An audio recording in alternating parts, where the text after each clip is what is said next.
Thank you, John. Good afternoon, everyone. I'm going to just spend a few minutes, and I will stick to my time limit here, because I really want to make sure that we have some time for your questions, because that's really probably the most important part of these events.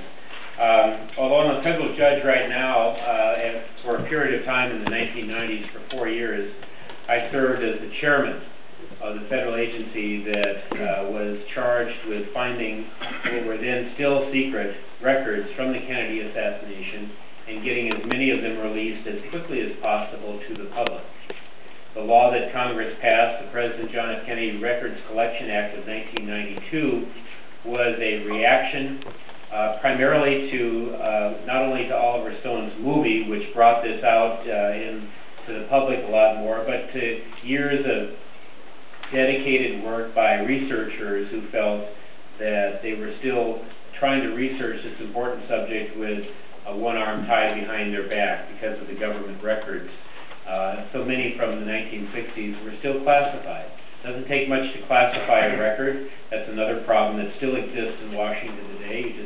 You put top secret at the top of it, and maybe 30 or 40 years later it might get released. The bill was passed in 1992 by the Congress. President Bush was empowered to make the appointments. He did not. He had opposed the bill. He thought it was unconstitutional, and therefore he ignored the impact of the law, and it fell to President Clinton to make the appointments. I was nominated by him in September of 1993, and then we were all confirmed, a 5-member board, consisting of myself, the one required lawyer on the board, and 4 academics, one of whom was a professional archivist, and 3 were presidential historians.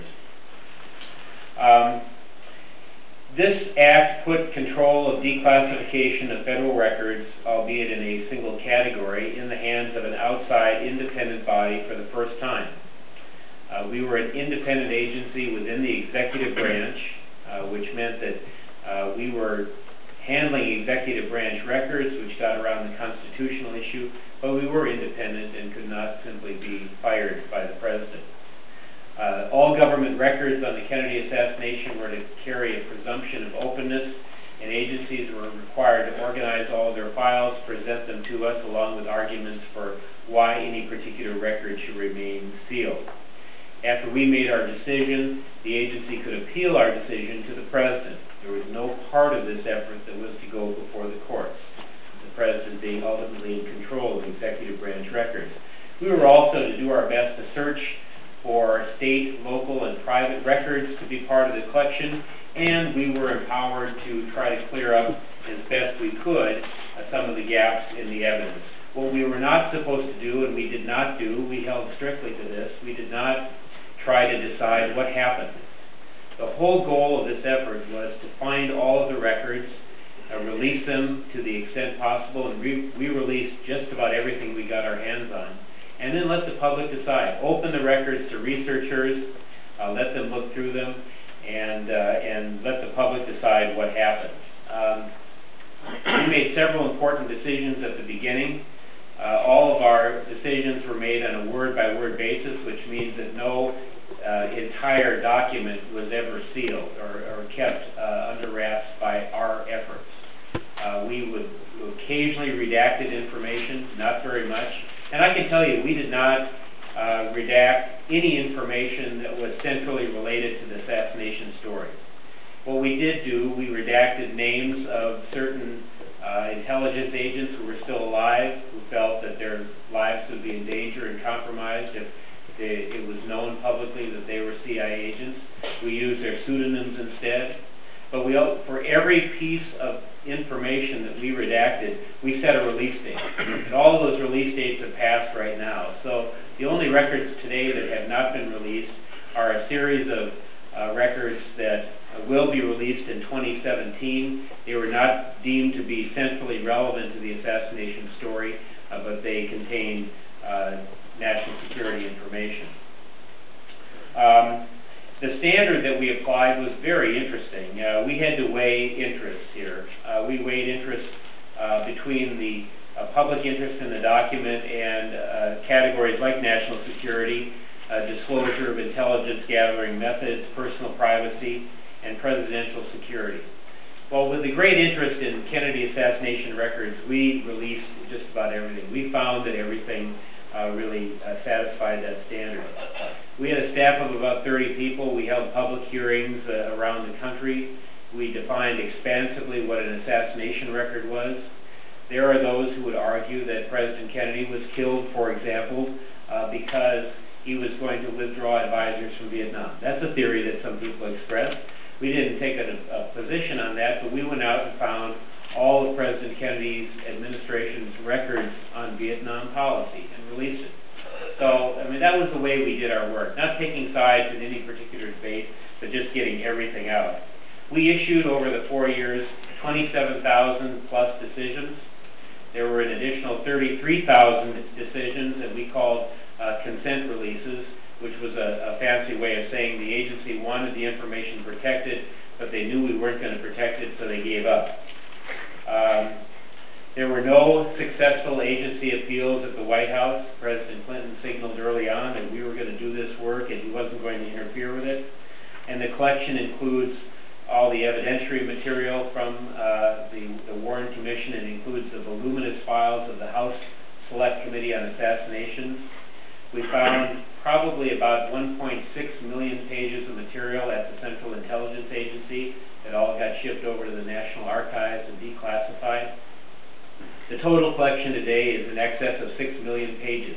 It's the largest single collection at the National Archives in Washington. There's an index to the collection at www.nara, which is National Archives and Records Administration.gov. We had very interesting relationships with the federal agencies who were involved, and in the end, we knew their files better than they did, because of course we were looking in the files and we were examining everything. Now, one question that people ask is, well, weren't there records that were destroyed over the years? Well, yes, there were. I'm sure there were records that were destroyed before we got into action 30 years after the assassination. The voluminous collection maintained by James Angleton at the CIA, for example, was largely destroyed when he was fired from his job as the chief of counterintelligence in about 1975. So those records are gone. Some of J. Edgar Hoover's records were burned upon his death. So there are records that have disappeared over the years.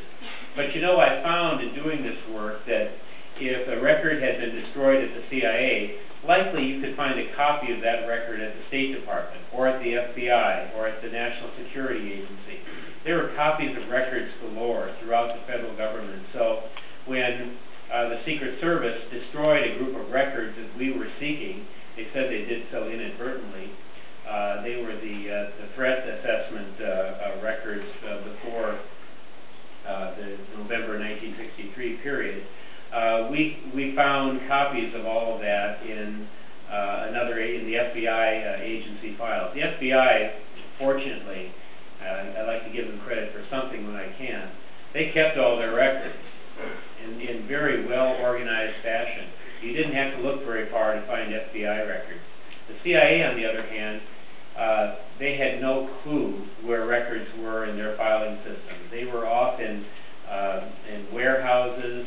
They were misfiled, and we had a hard time really finding all of the detailed records within the CIA. Just a few efforts that we did. We hunted for a lot of extra records. New Orleans.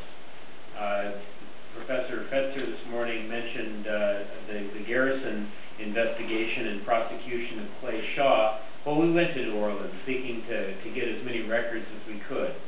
A cousin of one of Clay Shaw's former partners came forward with a diary that Shaw had written during the trial, which is very interesting, now part of the collection.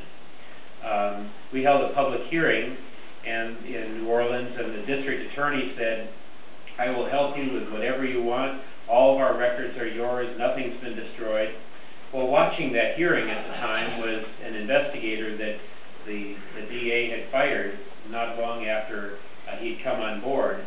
This guy was fired because he had refused at the time to destroy the grand jury records that Garrison had used during his prosecution of Clay Shaw.